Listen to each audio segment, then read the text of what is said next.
I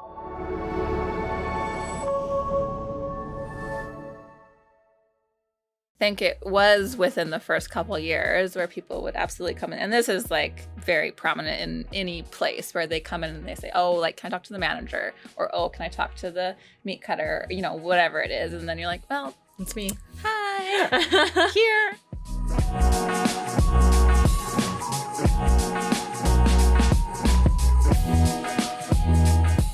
Welcome to the podcast, Taryn. Thank you, Amanda.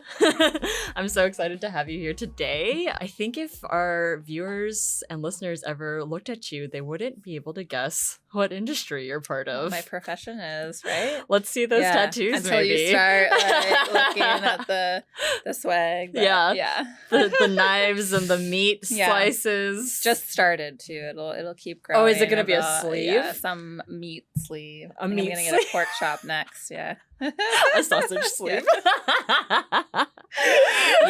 Yeah. No, it's on. That's amazing. Yeah. I think, I don't know, like one of my favorite things about running Bad Academy is that people like are just blown away by the women that I get to work with in this organization, and that many of them, they're just like, so you have women that are butchers and you have women that fix cars and you have all this, and I'm like, yeah. They exist. They're there. They're shining, right? I know. It's so cool.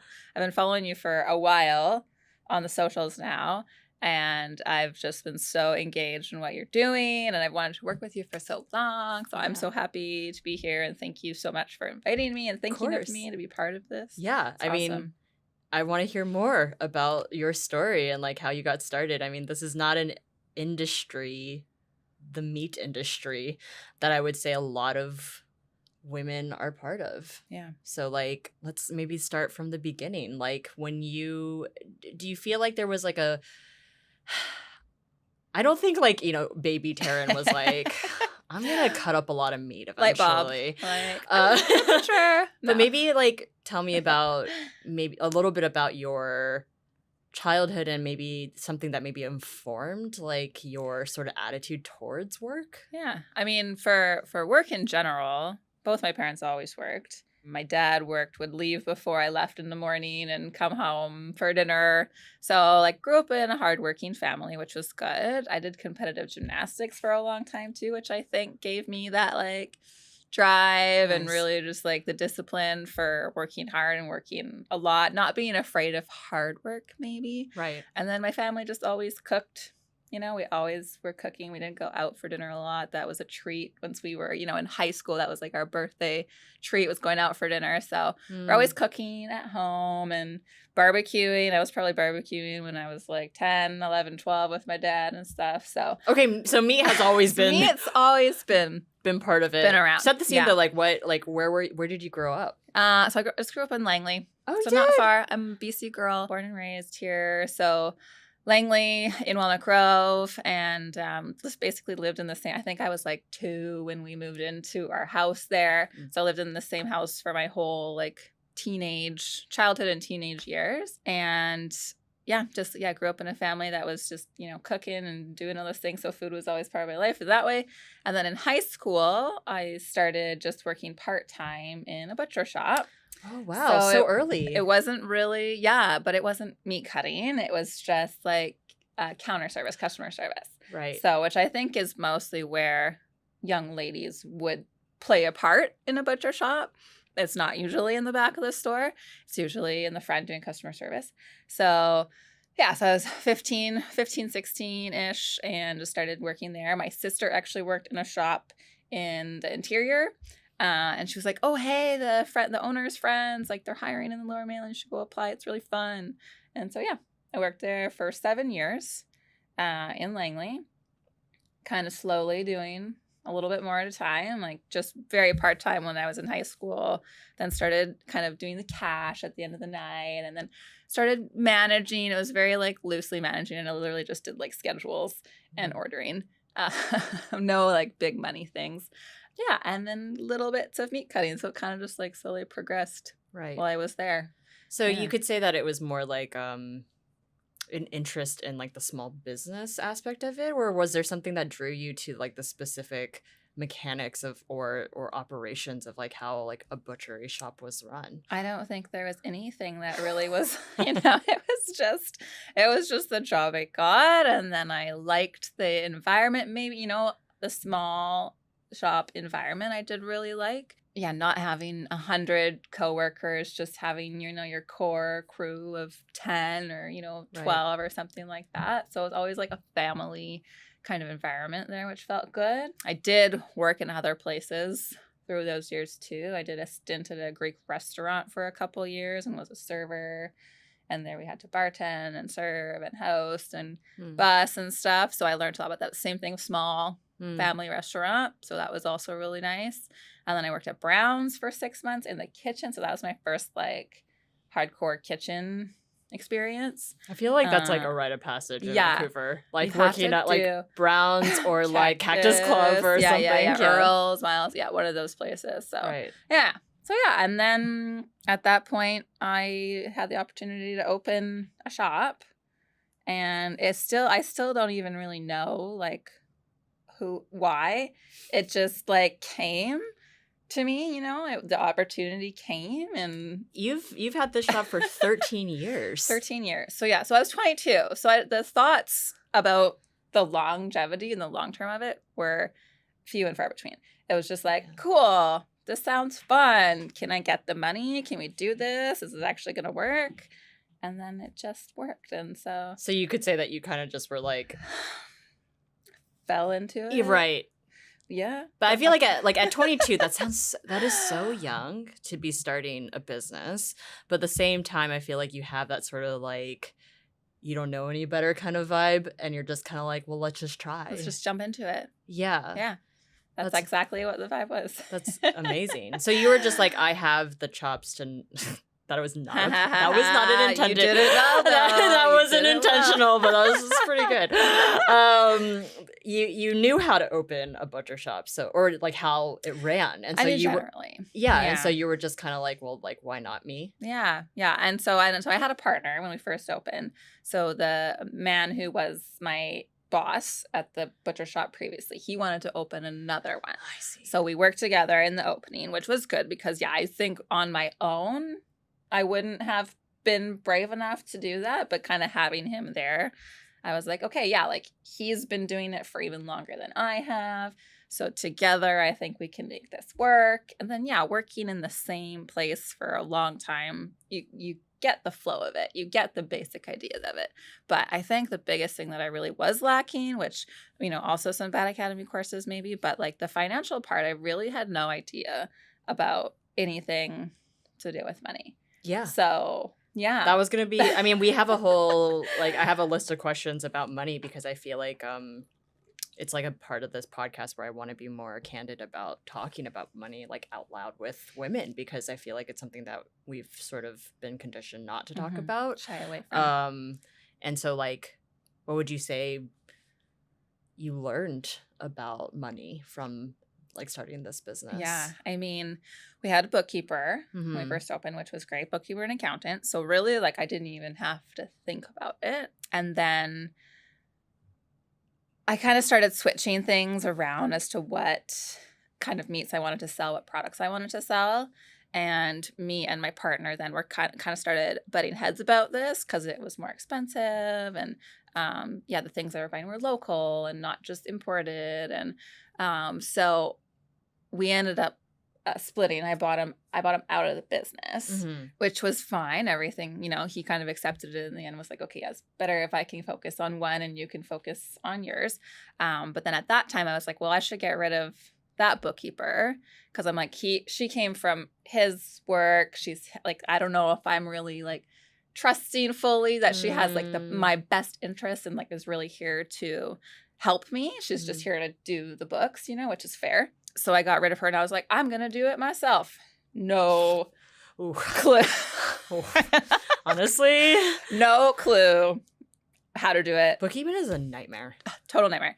I think if you learn before you just say, I'm going to do it. Yeah. You can absolutely do it. But just deciding all this sudden willy-nilly that you're going to do it, it's not a great idea. So probably for about a year, I just I was paying the bills, I was getting things done, but I wasn't really bookkeeping. So, yeah. There's so many transactions too in the shop. So many transactions. Like, so all the day-to-day like sales in the store, and then our purchases, like weekly getting that. The so payroll and I don't even want to talk. Yeah, doing all those things and like all the CRA and this and this and this and taxes, GST. There's so many things. So many things. So thankfully, my mother, she was doing her books for her husband's company, and she was like, "Listen, daughter, you're horribly failing at this. So please let me help." I was like, "Yes, please." Like not even in a moment of like thought about it. I was like, "Yes, please help me." So she got everything in order, thankfully. And then I was able to really take the time. Like we just started using QuickBooks. Like there's lots of online platforms you can use for your financials, bookkeeping and stuff. And once she kind of got everything working and going in there, then I could really look at it and see, okay, like, so now I know I'm looking at my profit and loss statement often. I'm looking at like my payables. There's different, I think every business will have a different kind of statement that they really look at all the time. But it took like a year and a half of me like trying to do my books and absolutely dumping it just like on the floor.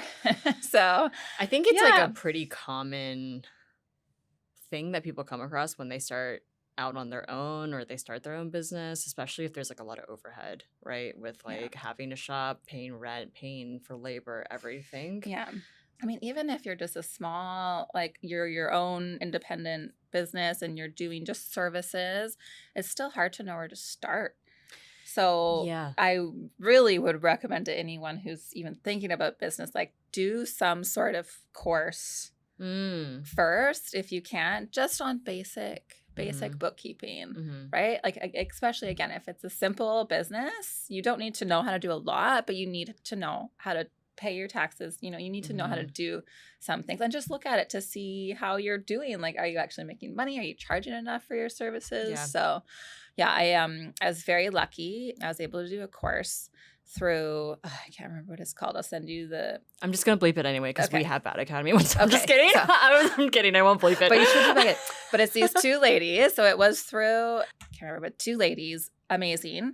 And it was like a 8-week course. So I don't know if you guys do like an extended thing at all. Yeah, but it was like before. It was really worthwhile to me.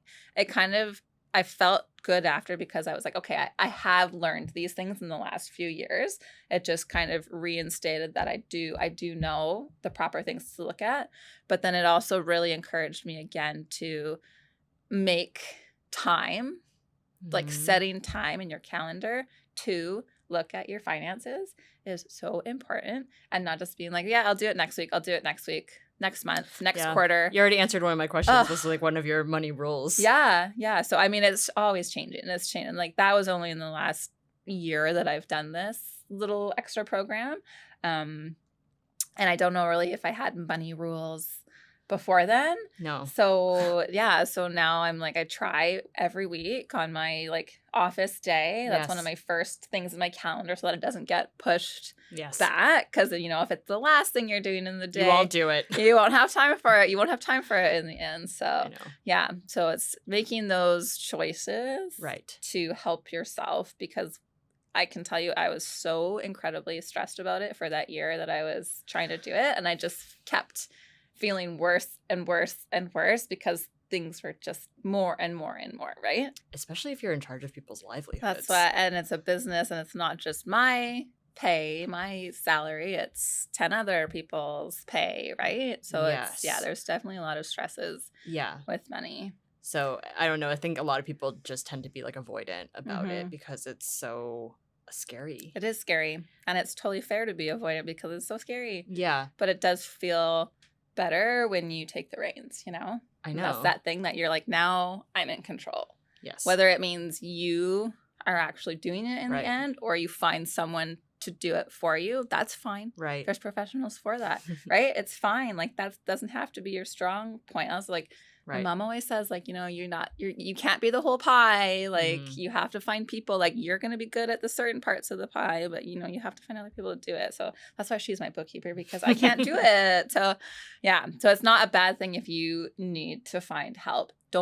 I don't think people should feel bad about that, because it's not everyone's strong point, No. And time, not everyone will have the time to do it as well. Yeah. And yeah. No, Bad Academy is the place for this, which is that we don't judge based on Yes. what your sort of level of knowledge or comfort is when it comes to certain subjects that you're not aware of. Yeah.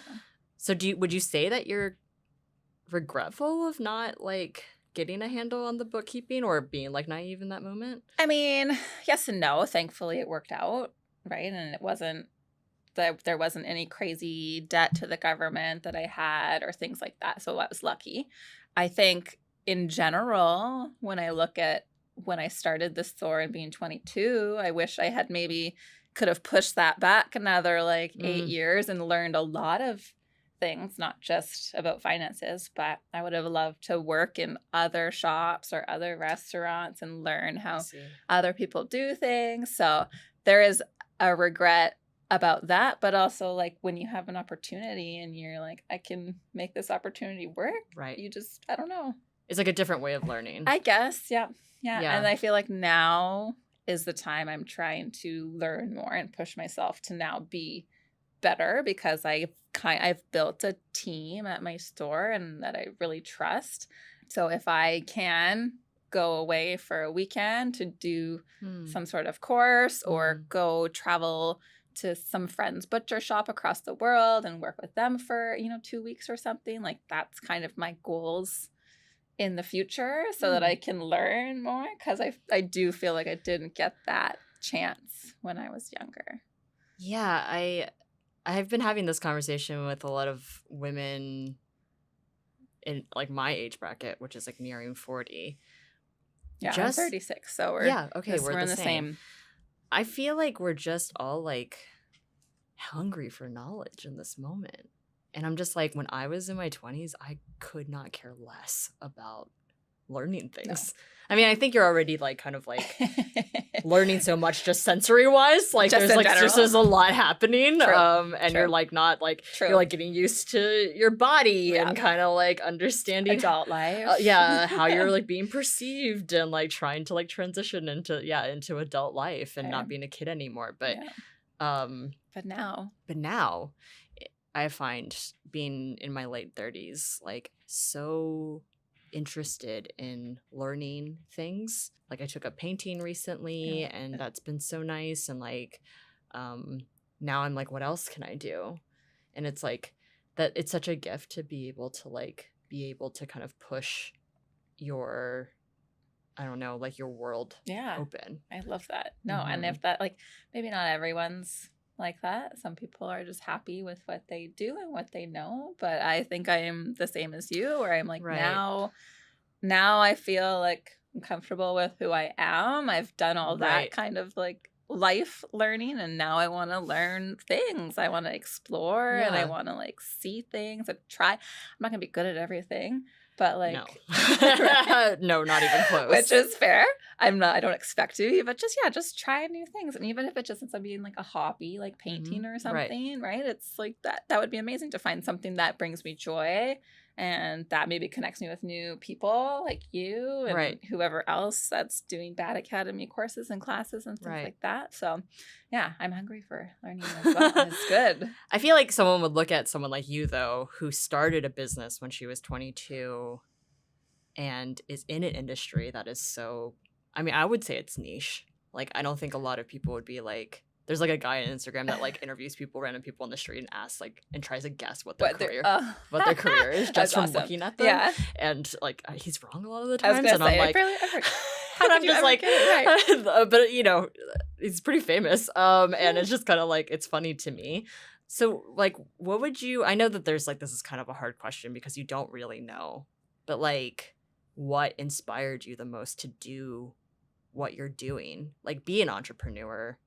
And run your own business, because it could just be something that you feel you've always had, or you've had someone that inspired you to do Mhm. that. But I think like some people that are watching are like, I don't understand how you get from being like a Right? teenager and then maybe going to school and then being like, I'm gonna start my own Yeah. business. It just seems like really like far Yeah. away for a lot of people to even Yeah. like conceptualize. Yeah. I mean, I think maybe my gymnastics career, just like I said before, like really ingrained that like competitive, like commitment. I'm committed to something. When I got the opportunity to open the store, it really was just an opportunity. But I guess just like from my past experiences, I was just like, yeah, we could do this. Like, don't know how to do it, but we're gonna make it happen. So yeah. So I don't know. There wasn't really maybe one person then Okay. that kind of inspired me or anything like that. I'd say now I've met a lot of people who I really like look up to and lean on and talk to other entrepreneurs or other just butchers in the industry. But yeah, it maybe wasn't prevalent in the beginning. Yeah. So yeah. I mean, that was the same for me. Like, I didn't have a lot of role models that looked like me when I was growing up. Like no real women of color that were like in pop culture, or like even in the town, because I grew up in the South in the US. Oh, did you? Yeah, and it was like mostly like white people. And so, you know, there's that really famous quote, like, you can't be what you haven't seen, basically. So like I'm just curious if that was ever an idea for you, especially like, I guess like I want to talk more about your experience as being a woman in this industry.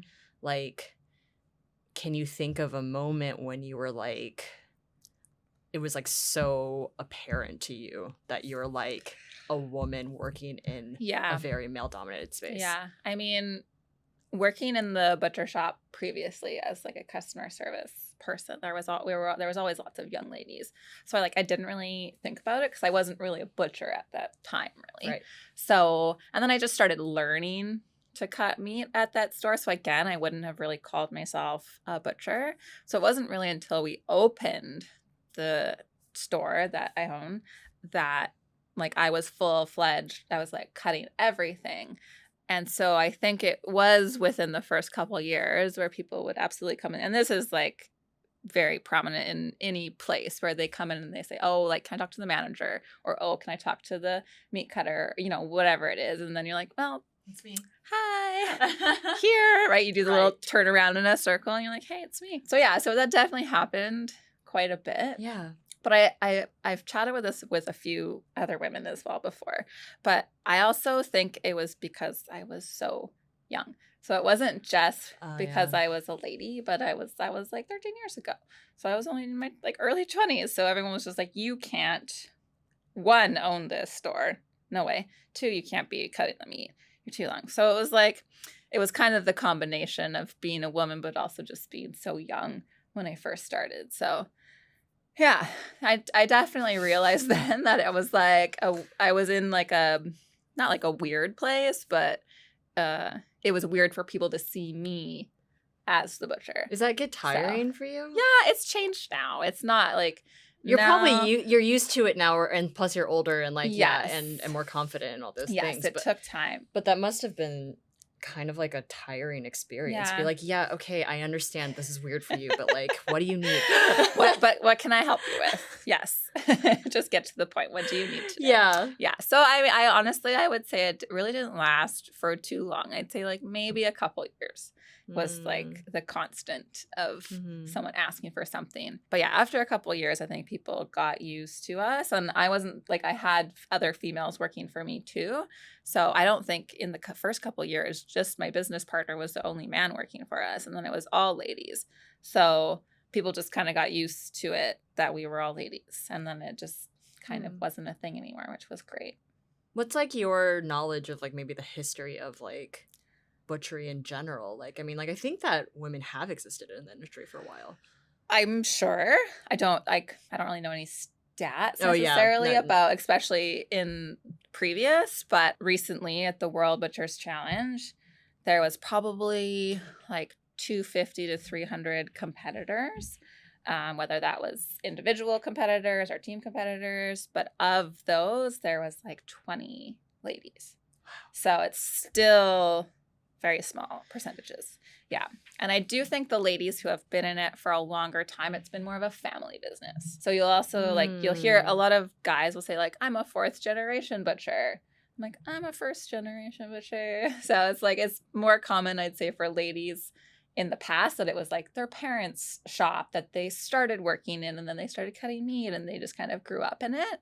Now you see ladies more that are just coming in because they love food, they want a challenge, they like meat, maybe they've been involved in farming before or other aspects of the industry. So yeah, I think there's a lot more 1st generation butchers now. But I mean, I feel like that's the same with so many industries. There's not a lot of like passing down of the family business anymore, you know? No. Right? It's Do like you know small why? Business. I think there's still a lot of small businesses, but I think younger generations maybe it's not that like value of like what my family did. They want to do their own thing.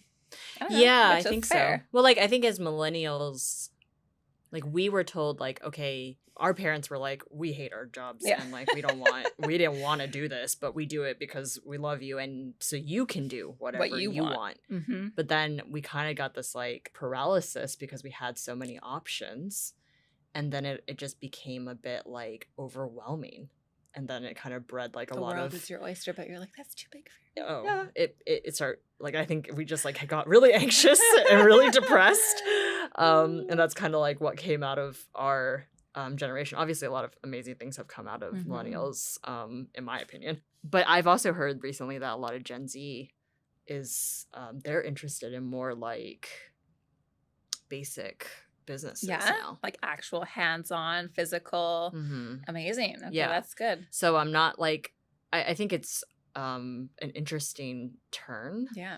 Because like it's just like I feel like our economies have just gotten so big. It's like your reach is so far. You can get things from anywhere, anytime. So like I guess like when you think about your shop being called the Little Butcher, like has it always been you just wanted it to be more of like a community vibe? Yeah.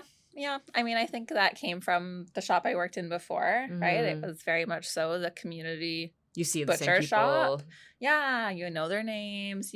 Now, especially being there for so long, we've seen people pregnant and have their kids, and their kids. Some of the kids who were shopping in the store when they were like 5 came and worked for us and stuff. So that's really cool. So yeah, we're definitely like ingrained in the community, which is important to me. And things that became more and more important to me were that, but also being more ingrained in like the BC like farming economy and stuff too. So when I split from my business partner, it was because I was learning from some of the other business owners that I've met. I became part of this group called Shop Local Port Moody, and just learning about how like little changes can really make a big impact on the like local economy. So even like a 10% shift in your spendings can make a big difference for small local businesses. Like we know it doesn't have to be 100%, but just making those small changes. So after I was involved with them, and I just kind of started meeting more people, and then on social media, I was like looking up like local farmers and stuff. So yeah, finding those people that I could work with that could support the amount of meat that we needed, and they had, doing more pasture raised and like proper farming practices. But yeah, so now I feel like I'm not just part of like the Port Moody community, but like the BC kind of food community, which is really nice, getting to know people that are like the industry supporters. And yeah, there's a lot of good local stuff when you start looking for it. So yeah, I mean, this is a huge issue. Yeah, it's like not having these like local shops be an option. I mean, like, I don't know, I've seen so many amazing restaurants and shops close within our city for the past year, and it's been devastating. Yeah, since COVID, basically, I feel like there's been so many businesses that have closed. So yeah, so hopefully, like you're saying, if the next generation, and I have heard now that you're kind of saying it, that they want the human connection again. that they're like looking for this real thing and not just this. They want to know where it came from, whether they're actually like seeing the farm or they just trust what you're saying or whatever. But so hopefully there is a little bit of a shift, but the local things often cost a little bit more. Yeah. So that's the other shift that like I think people, you obviously there's a want and a desire, but then being able to match that with like your income and like what you're doing and how can you integrate, you know, what you're making and how can you support the things that you want to support and still XYZ. So there's like, there's so many parts that go into it to actually be able to shop local all the time or, you know, to be able to like know your farmer or know your, I don't know. So, yeah. So hopefully if that's what the next generation is looking for, then that can be helpful for the small businesses. Yeah, I mean, that would be really nice if there was a direct reaction to things being too broad and too like the pendulum kind of swinging back again a bit. I would really love that to be the reaction. But it's like it's also like there's a huge need for like convenience. That's what and people are getting used to that too, which is hard. So do you feel like describe your demographic of person that comes to your shop? I'd say we have a wide range of ages, like probably from mid-20s to 60s, 70s. It is mostly people within the like Port Moody, Coquitlam, maybe Burnaby community. I don't think people are really, not too many. We have a couple customers who come like from Vancouver and they'll come like once a month and they'll place a kind of a larger order instead. But yeah, for us, it's mostly the local community and then people who really support like what we do is the whole animal butchery and the local and pasture raised because it's not cheaper than going to the grocery store. So it's like an active choice that this is, you know, what they want to support. Okay, tell us more about that because like I'd love to hear about the practice of like the shop and what makes you guys so different. Yeah. Well, so kind of part of me learning butchery was that I was like, I'm not a real butcher until I can break down a whole animal. That's so fair. That's so fair. Like, I was like, it's just not, I can't call myself a butcher. Like, even to this day, still, I probably call myself a meat cutter more than I call myself a butcher. Honestly, because I'm like, I still haven't learned so much. Okay, you competed at the World Butcher Challenge in Paris? Yeah. Okay, I could be a butcher or a meat cutter. But anyways. Okay, whatever. Yeah, but I decided at one point, I was like, I need to do this to like feel, I don't know, you know, everyone has this imposter syndrome at some point in their careers, right? Still, or maybe at different points. But I was like, I feel like I'm not doing what I'm supposed to be doing because I'm not cutting the whole animal. And most grocery stores, most butcher shops, actually, I'm going to say all grocery stores, no grocery stores are breaking down a whole animal. It's not a thing. Right, it just comes cut. It comes cut in the pieces that they select, they order. They don't order the whole cow either. They order the whole pig. They just get the particular parts that sell the best for them. That's how grocery stores operate. That's how grocery stores are, 100%. And so most butcher shops? Most butcher shops don't break down whole animals anymore either. It's just so hard to sell everything because the customers don't want everything. You don't want a cow head. You don't want a head. People don't want like shanks as much. People don't want pig feet. You know, there's like, it's constantly teaching and trying to like encourage our customers to like try different things. So that's why we definitely have a group of customers that do appreciate those things and do want to like buy the other parts. But yeah. We have so much to sell from one animal. Okay, so your thought process is that I want to be a legit butcher, and so I'm going to cut up an entire animal and sell the entire animal, which is, from what you're saying, a challenge. Yeah.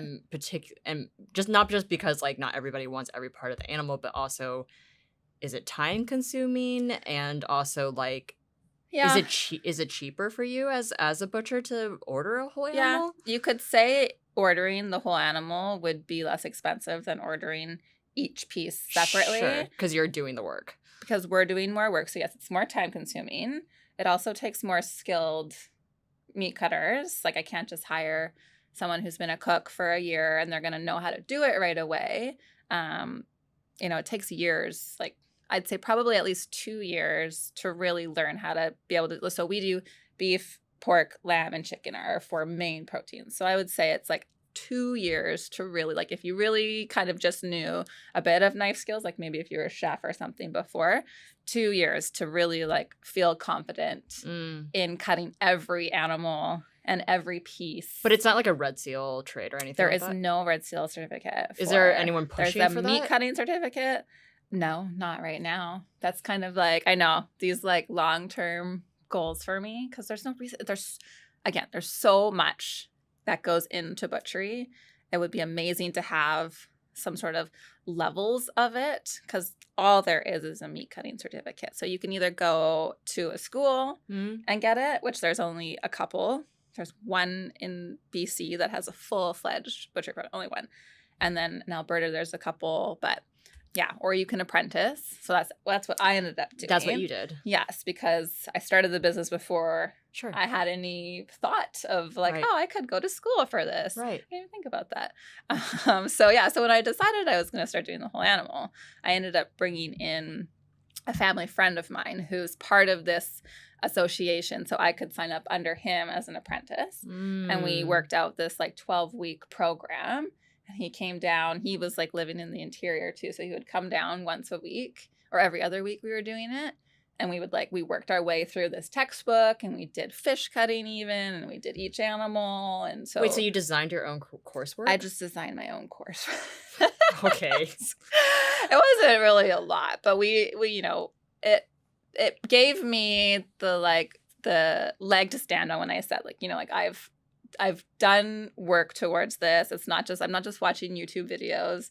I'm actually like learning from someone professional. So yeah. That's incredible though, Yeah. because like I guess like a lot of people might not know what Red Seal means. Mm-hmm.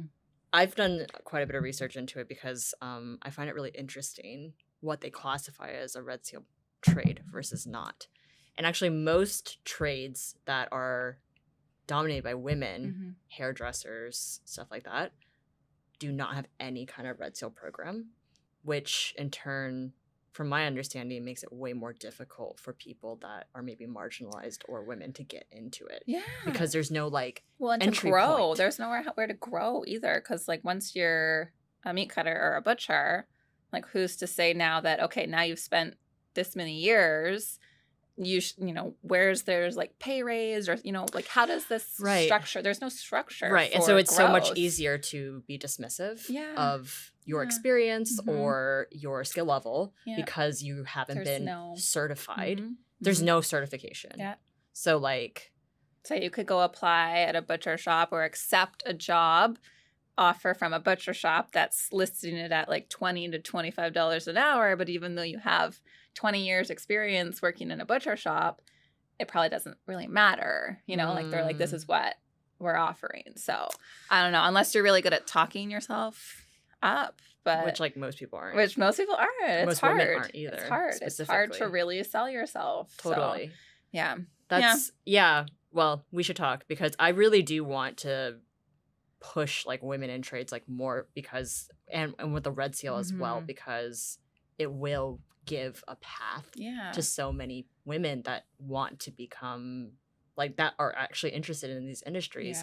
But if they didn't have maybe the luck that you had, which was somebody that was like willing to work with you for so long and kind of bring you on as apprentice, like you wouldn't have had those opportunities. No, totally. So and you know what, it is a funny thing because I do know a handful of chefs, and I feel like chefs are kind of wishy-washy on the Red Seal, where some of them are like, I have my Red Seal and it's great, and some of them are like, you don't need a Red Seal.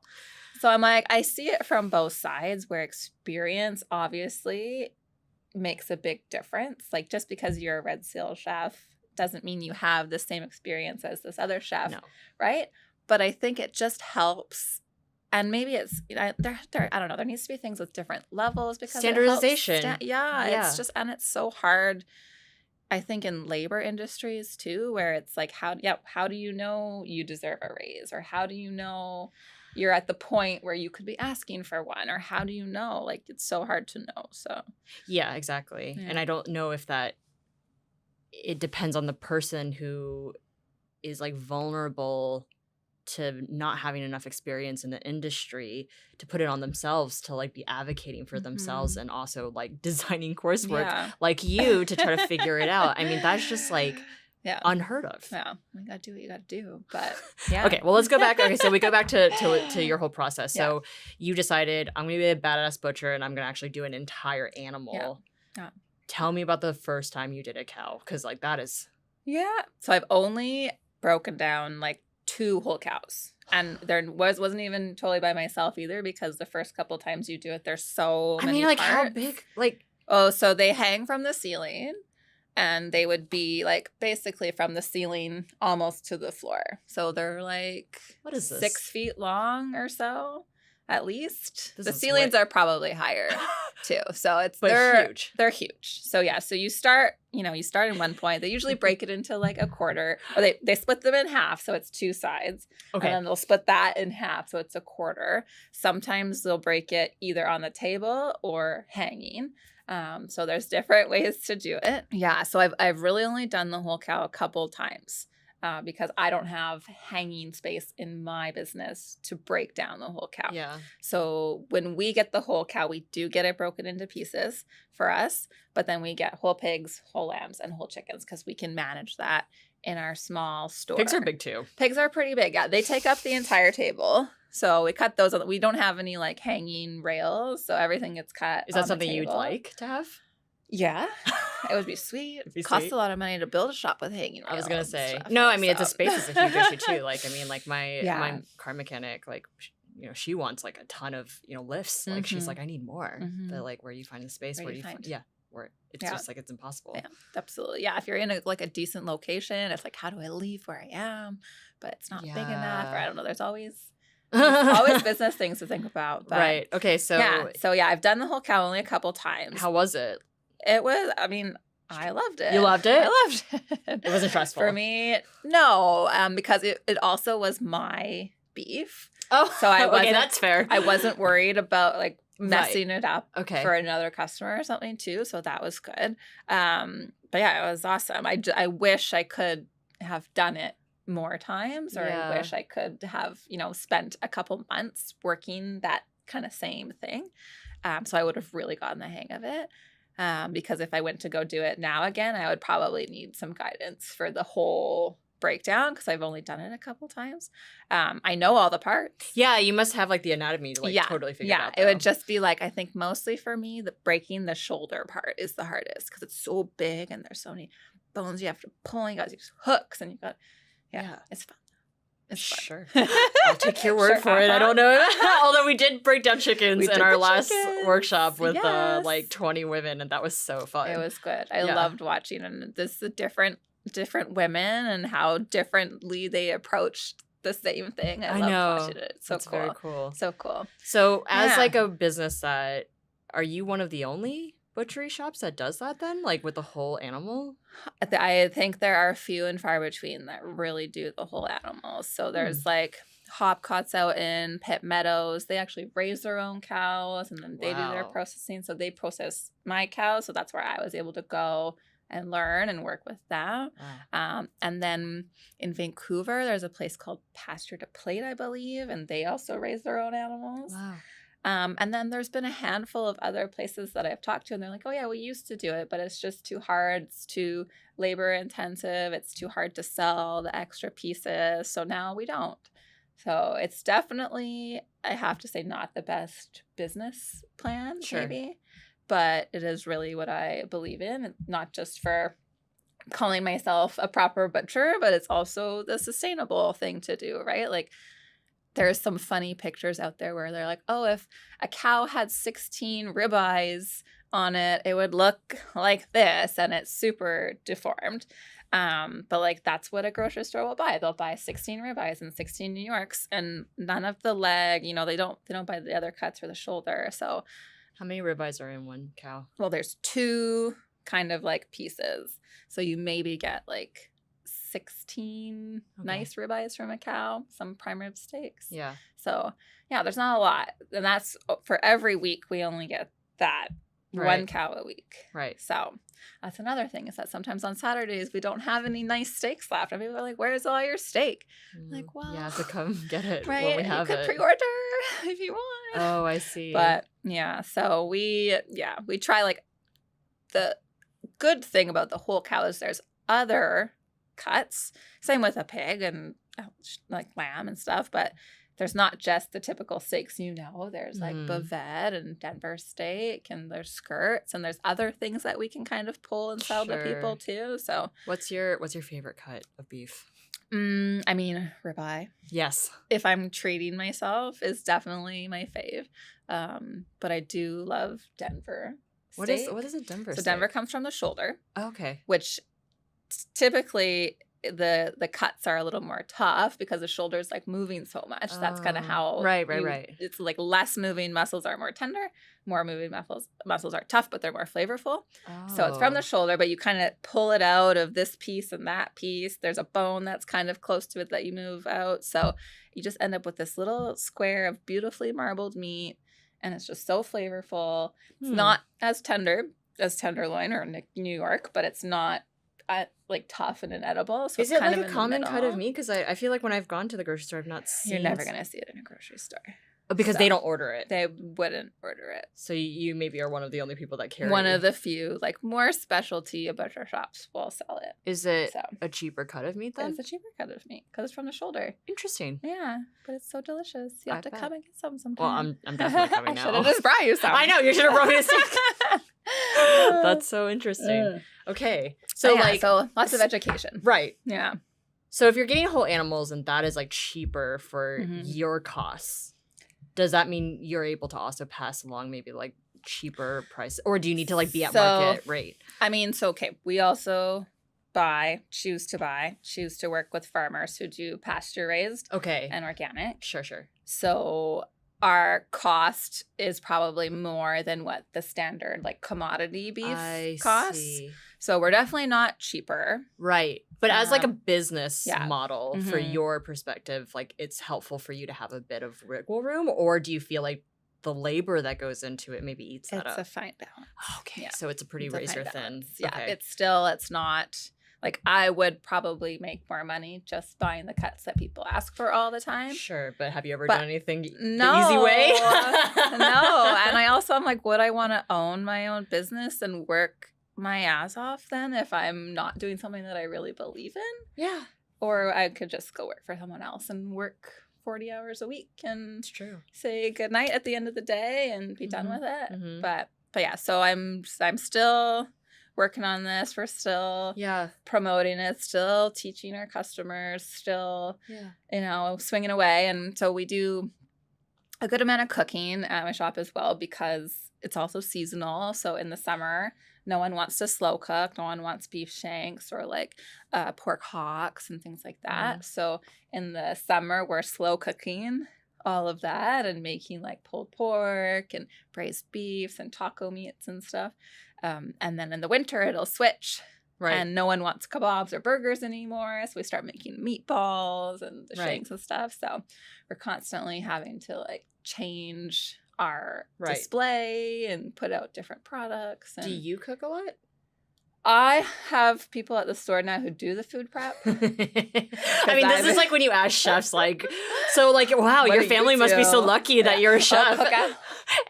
I still love to cook at home. That's good. I still love to cook at home. Yes, because I don't really cook at my shop as much. That's true. So, you're just cutting a lot. I'm just cutting a lot and answering emails and answering questions and organizing. And I'm like, I feel like I almost don't even cut as much as I would like to anymore because there's so many other things to do all the time. But yeah, I still like to cook when I come home. If someone were to be like, if you were like, say you can only have one kind of knife. Yeah. What kind of knife would you get? Oh. Just like for the rest of your life, you only have one knife. For cooking and meat cutting? Everything. Like just like catch-all. That's very hard. I know. I don't think I could do that. I'm sorry. I would have to have like a pocket knife, but like a pocket knife with butcher knives. That's very creative answer. Okay, but I mean, I guess like it's more. I feel like I'm curious about like what is like maybe the most like multifaceted knife for like cooking and also maybe so like cutting meat? Meat cutting, I always have 2. Okay. You have a boning knife, which is a smaller knife, 5 to 6 inches. Like a paring The knife. ones that we kind of used for the... they're like thinner than the boning. Like they're thinner and longer than a paring. A little bit, exactly. A little bit bigger. The sizes can vary, but a little bit longer than what a paring knife would be. So I always have one of those. And then like a scimitar knife, which is the longer ones. Because when you're cutting a whole piece of steak or pork, sawing your meat is very bad. Yes. So you need a knife that's big enough that you can kind of just cut straight through. Yeah, because if you just had a slime, like I can't just have one. If I just had a little knife, but then to bone out something with a scimitar would be so hard too. Oh yeah, totally. No, I understand. Sorry. No, it's okay. I mean, because I think everybody just assumes that it's like a butcher knife. Don't you just have a butcher knife, you know? But that's actually not true, right? Yeah, but I think people, when they think of a butcher knife, it's that like scimitar one. It's the longer one. Yeah, so people do often call it a butcher knife, but you have to have a boning knife. Right. But I mean, I guess if you're not, like in a lot of grocery stores, again, they're not really boning things out. Usually they're just portioning steaks. So they might not really have it as much. In Chinese culture, they just have one of those giant butcher knives and they just cut through Hack. the bone. They have cleavers and stuff. Yeah, the cleavers. Yeah. That's like, my mom used a cleaver for everything. Smack. She would just like cut bok choy with a cleaver. And I was like, I thought it was normal. Okay. And then, you know, obviously I've learned a lot more about knives, especially in our knife skills class. Yeah, so fair. Yeah. But I have seen quite a few Chinese chefs that have their like beautiful cleaver and they can julienne with it and they can do everything with it. But then, they'll smack a couple bones apart with it. So I'm like, okay. Do you have like a favorite kind of knife? Yeah. Not really. Like we've worked a lot for the butcher team with FDIC. So that's probably the knife I have the most. It's a German-made knife. I was able to visit the factory at one point. The coolest thing in Germany ever. Yes. Cool. They had robots like sharpening knives and stuff. Whoa. It was a little bit like sci-fi to me too. How did you get in, like did they offer tours or? Because they're like a sponsor of the team and also like of the whole World Butchers Challenge, and I was going to Germany. So let's back up then. Tell everybody about your competition like journey. Okay, the whole journey. Okay, so I think this is part of me again being like, I can't call myself a real butcher until I'm like doing real butcher things. So I was following lots of people on Instagram and watching some different butchers, and then I came across this event called Meat Stock. It's in Australia and New Zealand, and then at Meat Stock, which sounded amazing right away. How do they spell stock? STOCK. Okay. Funny. So like, okay, I just was like wondering if there was like some puns in there. Yeah. But so at Meat Stock they had Butcher Wars. And I was like, okay, this could be an interesting thing. Like I've never competed. I've never even seen a competition. Right. I'm like, I wonder what happened. So I started watching videos and like looking at it on YouTube. And there was, I don't remember how, but I like got connected with a couple butchers there who were part of it, and they were like, yes, you should come. Like we've had like one other Canadian in the last few years come, and like people from kind of around the world come. So they were like, come here. So I signed up and I went to New Zealand for the first one. It was like 2018 or 2019, and I have it written down. 18. Okay.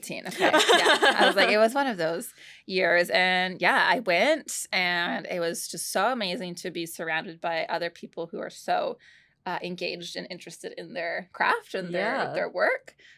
Because really in Canada, like we're quite far behind in like butchery, and there's not really a lot of excitement. It's just like a job, a business, you know, there's no like, to butchery. So being with this people, all these butchers, and everyone was so excited about this competition. Everyone was so excited to have me there, like showed me around, like went to different butcher shops, and then competed.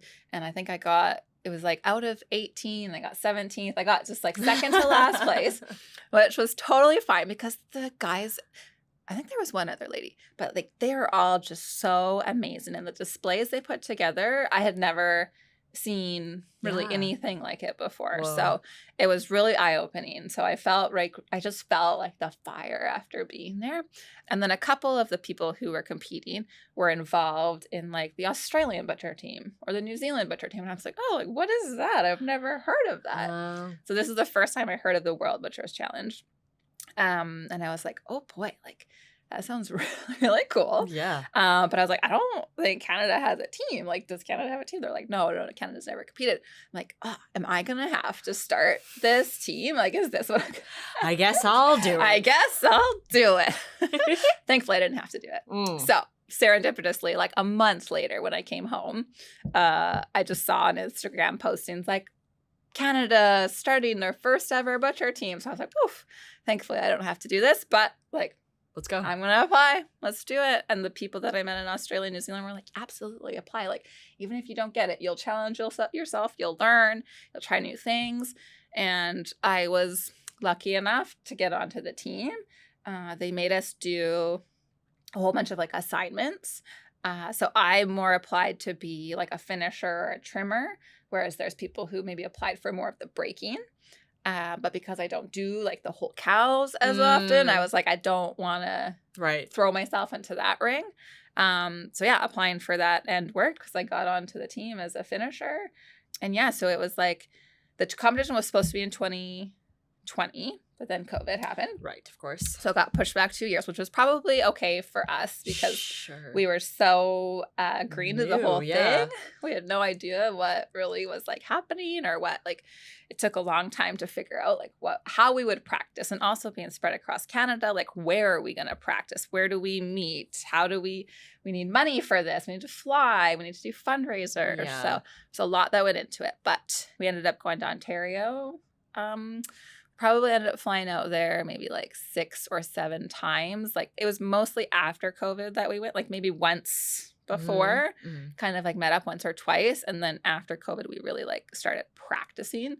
So yeah, we'd go there. We'd spend the whole weekend preparing, practicing, flying home, no rest. It was just all like, let's go. And went to Sacramento in 2022 for the first Canada appearance at the World Butcher Challenge. Amazing. And yeah, it was quite an amazing experience. Again, we didn't do very well, but we learned so much. Yes. Yeah, we really just took a lot. Like it's so hard to know until you see it and you're there. I know. And you know the expectations and stuff. So like with anything, right? You really have to like do it to really know. So yeah, we took so much away from that competition. And then almost the same team continued. We just had one person who was our alternate stepped into the team because one of the ladies left the team. So there was 2 ladies. That's great. On the team when we first started. It was great.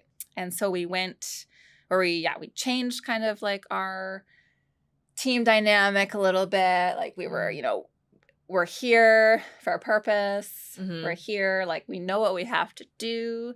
We're here to support our sponsors and show them like, what the meat industry and the butchers can do. And yeah, we ended up getting 5th at the last World Butchers Challenge out of 16 teams. That's so good. Woo!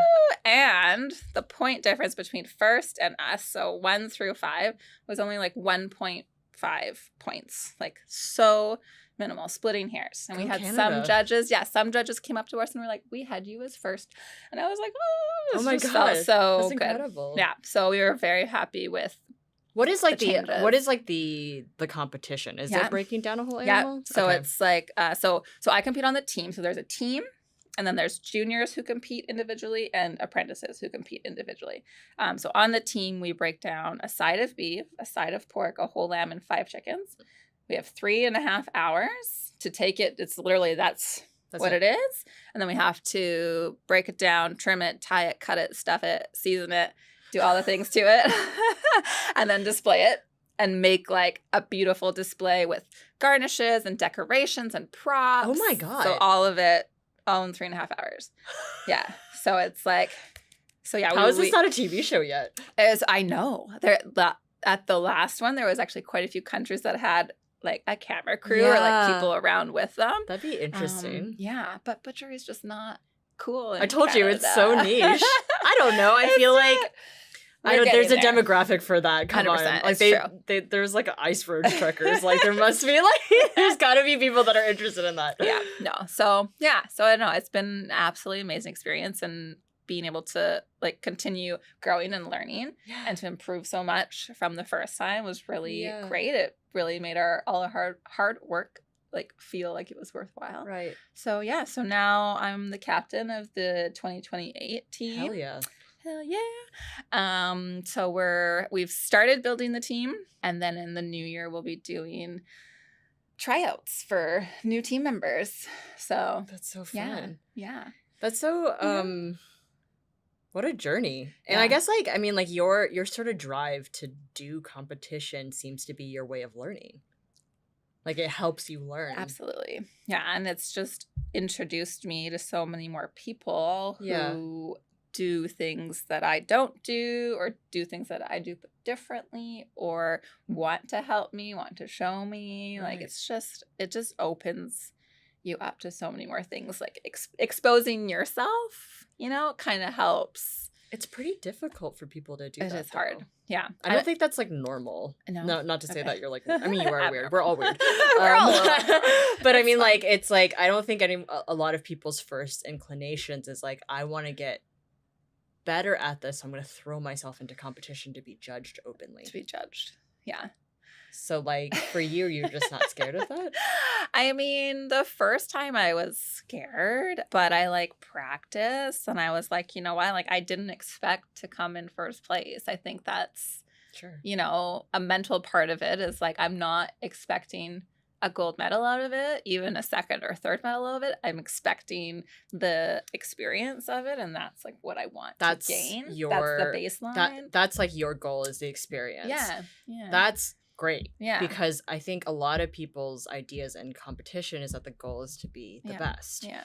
I mean, eventually, don't get me wrong. Sure, you're like eventually going to get there, but you're like very aware of the fact that it's going to take you a while. Time. But like the way that people handle failure, it's so tough to handle failure.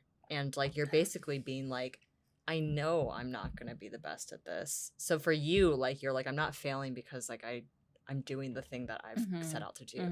So I'm still accomplishing my goals because I'm just going. Yeah, I mean, would be great if everyone could at least like hopefully have a little bit of that in them, right? Because you're not like you're never gonna grow if you don't challenge yourself or try new things. I mean, I said at the beginning, maybe some people are happy just like with their lives and the way they are, but for those people who do want to like grow and learn, it's just like you have to say yes to things. You have to try something new. You have to push yourself. Right. It's like any competitive sport or anything like that too. It's like you have to, you're not going to be the best right away. You have to practice hard. Yeah, you just have to like be dedicated to it and just try. I mean, yeah, it's something that I have seen in so many people, and specifically women, that I really admire, is that for them it's not a matter of like being the best at it. They just it's almost like they have that behavior already instilled in them, which is that accepting that you're not good at it, you're bad at something, and embracing it, and just like not letting that uncomfortable feeling of not being the best stand in the way of you striving to be better. Well, and hopefully like for me, especially when I competed in New Zealand and even the World Butchers Challenge, everyone is so like, everyone just wants everyone to do well. Of course you're competing against each other, but it's so much so an industry that's like not really like praised or looked at in high regard. So everyone's just like, good for you for being here. Good for you for trying. So I feel like that first competition really helped me probably feel more comfortable, because they were just like, good for you for being here. It's so true. It doesn't matter. So if you're in a competition where there's negative vibes and people are like, you're going down, like obviously there's like some of that talk, but it's more like friendly banter with the people that we know. But like if it was a negative place and you're really trying to just put yourself out there, that would be really hard. Yeah, which is honestly a lot of industries and a lot of work environments. So I can understand when people are like, even if they're like, I'm going to do it this one time and it was just such a negative experience, that would be really hard. Yeah. So I think it's a little bit of personal mind frame. Like you have to go into it, like we were saying, like knowing, you know, I'm probably not going to get first, like as long as I can hit my own goals. But then also having a good environment that's like, if those two things can go hand in hand, then I hope like it would give people better experiences and encourage them to try new things more. I mean, that's the Bad Academy special sauce. Yeah, know, environments that are very non-intimidating, and then you're also like in good company or bad company, I suppose. Where everybody is kind of like in the same boat, like we're all bad at this together, but no one here is judging you. Absolutely. And you're safe to fall down and you're safe to like 100%. Mess up. Yeah. I loved doing the chicken demo with you guys because it was just so, I loved that the ladies were just there and like just so they were like, I didn't even finish cutting the first chicken and some of them were just into it already. I was like, yes. I know. So the go-getters. Yeah. Yeah, for sure. Do you kind of bring this attitude into your leadership then? Like, I mean, when you're the boss. Yeah. So like, I mean, it must be because you gotta, like you said, there's no real like butchery school, and then you can go to those graduates and be like, okay, I get to pick from these people. Right. Like I'm sure like all types of people kind of wander through the shop to look for a job. Mm-hmm. So you must have to do a lot of training. Yeah. Yeah. I haven't had anyone come into the store as like a schooled meat cutter. Yeah. So some of them have either worked in restaurants before and they're interested in a life change, or they're interested in butchery, or maybe they worked in another shop for a year or two or something like that. So yeah, it's mostly been training.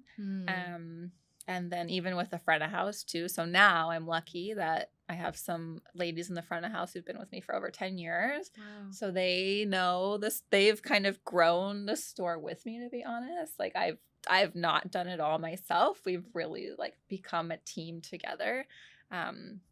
So yeah, it's always training. And then when you hire some of the young kids, it's like you teach them how to sweep the floor and you teach them their basic life skills, which is rewarding and nice, but just still challenging to like constantly be teaching. Even just teaching people how to talk to people is that's a very hard skill. So. I've learned with my age that not everybody has those skills or had environments in their youth where they could learn how to do that. Yeah. Which I think it should be required that everyone work in customer service. I was just going to say, even for a year. Do that and also ride a bike for a year and see how that feels. That's not me. I've never ridden a bike. Okay, well, that's fine. But like, I just think that people that are really aggressive towards bikers on the road, I'm just like, you need to know I'm what always it feels weary like. of them. I'm like, I'm afraid of you. You should be. Okay, good. They're unprotected. That's better. Like, I know. Like give them space. I'm like, please. It's so scary. I slow down, really. Yeah. I'm like the opposite of aggressive. I'm like weary of them. That's good. That's good. That's good. Okay. That's because you're a nice person. I think about what they're thinking. Yeah. Yeah. Well, like, yeah, there's so much to teach all the time. And I would love there to be a real apprenticeship program so that like I could maybe go to a school that does the butchery program and say, hey, I have someone coming in. I want to work with you. Like, but they're not going to school. They're going to work for me. But like, let's build this program. Apprenticeship program. Right. And so many other countries have that same kind of thing with the Red Seal, right? Like we have very like no apprentices here. Like I call my meat cutters apprentices, but they're not really technically because they're not signed up for a school. So yeah, it's too bad. Okay, well let's talk because I do know a lot of people that are specifically women who are actually pushing this quite hard. Long-term goals. And like designing apprenticeship programs. Amazing. That for other industries. For other industries, but also would probably translate quite well to what you're doing. I mean, I feel like there's like certain steps in everything, right? Where it's like you have to. I mean, like you said, it's not that hard. I'm just going to design my own coursework. Time consuming. Yeah. But I mean, like you've done it, so. I did it, but it was very like because it was just for me and Okay, a stop few people. backtracking. Okay, sorry. Like, you're fine. You're gonna do it. Thank I'm you gonna help for you. your kind words, Amanda. And yes, I'm into it. I really want to see the butcher industry grow. So. That's wonderful. Yeah. Okay, great. Yeah. So that's probably what's like on the horizon for you then, hey? Yeah, I mean, more competitions. Yes. More team involvement. Trying to get butchery across Canada. So we actually started a BC butcher competition. Oh, great. 2 years ago. Ontario's done it for about 10 years, and when I got onto the Canadian butcher team, I learned about it and was able to witness a couple competitions. And then I was like, yeah, we have to do this in BC. There's no way we can't do this in BC. So that's another goal, is that every province kind of has their own competition. And then maybe once every year or every 2 years, there's a Canada-wide, like a national competition. So lots of goals. I'll come to eat the food. Okay. It's mostly raw, but it's fine. You know, I'll figure it out. Okay, we'll take it home. Okay, so last segment is just like a lightning round thing. Okay. What's been your favorite age? Ooh.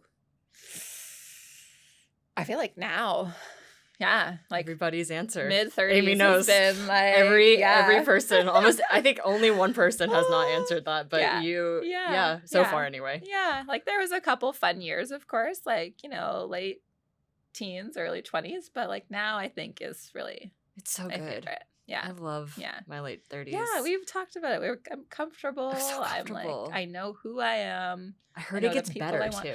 Oh, stop. That'd be great. Okay. You like stop caring. Stop caring about anything. You just else. stop caring, and then you're just like comfortable, and then you're like, I've got goals. I'm learning. Yes. Like, but I think that's because of the base we're putting down now. I know. Right? That's exciting. Okay, I'm glad to hear that. What's the best part about being a woman in your industry?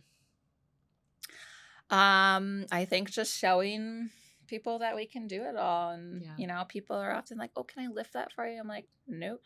Like, you're strong. Yeah. Okay, we were at this workshop and we were moving that butcher block, and I was like, "No problem. I'm a climber. I can do it." And I was like, "It's heavy." I was struggling, and you're just like talking to me while we were moving it, and I was like, "I cannot talk to you right now. This is the heaviest thing I've ever lifted."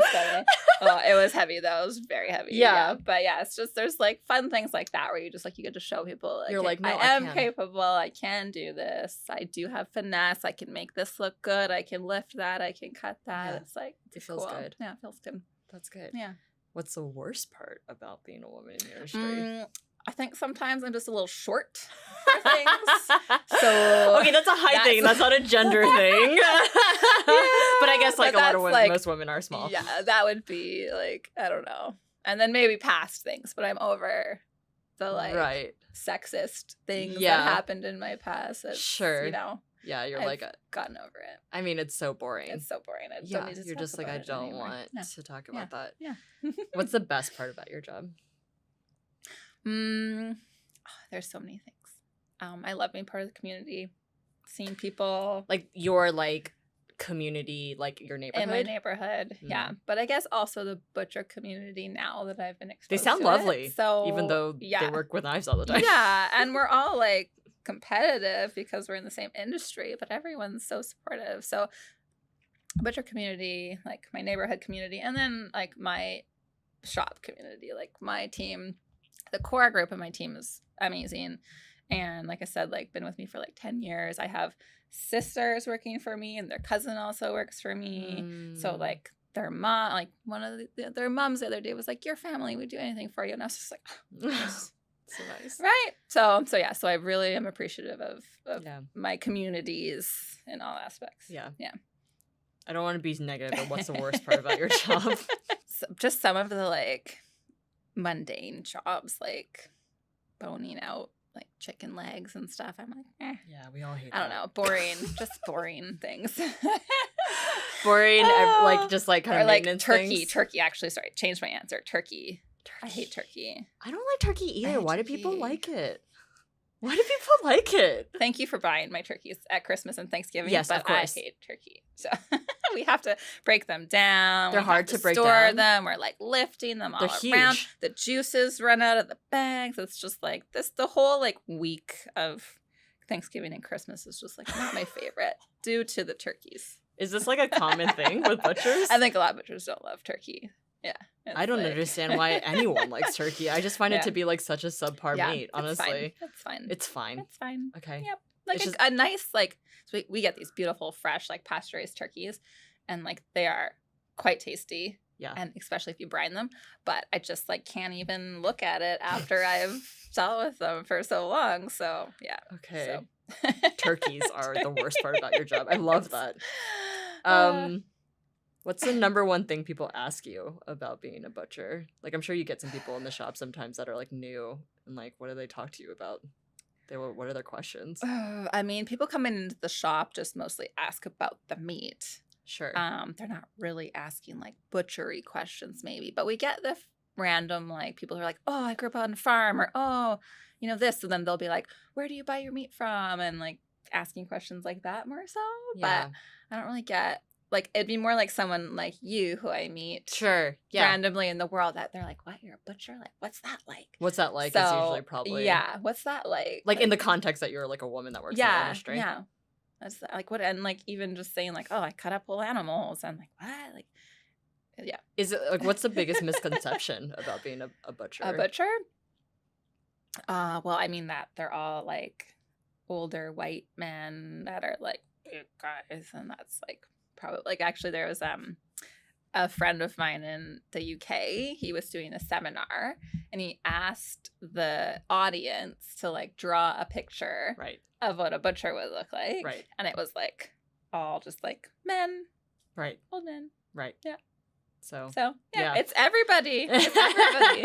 All ages, which is awesome to see. There's a lot of younger people coming in now, and yeah, all genders and all races, and that's great. Yeah. If there's like one thing as like from being an experienced butcher and doing what you do that you could tell everybody that you feel like a almost like a cheat code kind of thing about meat or about being a butcher, like what would you tell people? Like what's like an industry secret for people? I mean we talked about the Denver cut. Yeah. Which I think is like pretty interesting. I mean, I think it's kind of like the general synopsis of like everything in my life and me, but it's like saying yes to something new, whether that's a new experience, a new cut of meat that you've never tried, right? Yeah. Like it's just like opening yourself up to something different.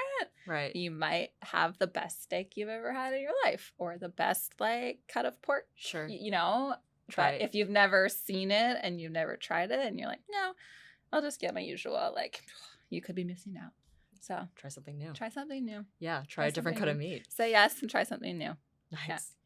Yeah. Thank you so much for being here today. It was so nice to talk to you. I know, it was nice to chat. We haven't actually really chatted for a long time, so exciting. Yeah. All right. Well, we can't wait to see what happens with you and what happens at the competition. And thanks so much for coming in. Thank you. Stay bad. Bye.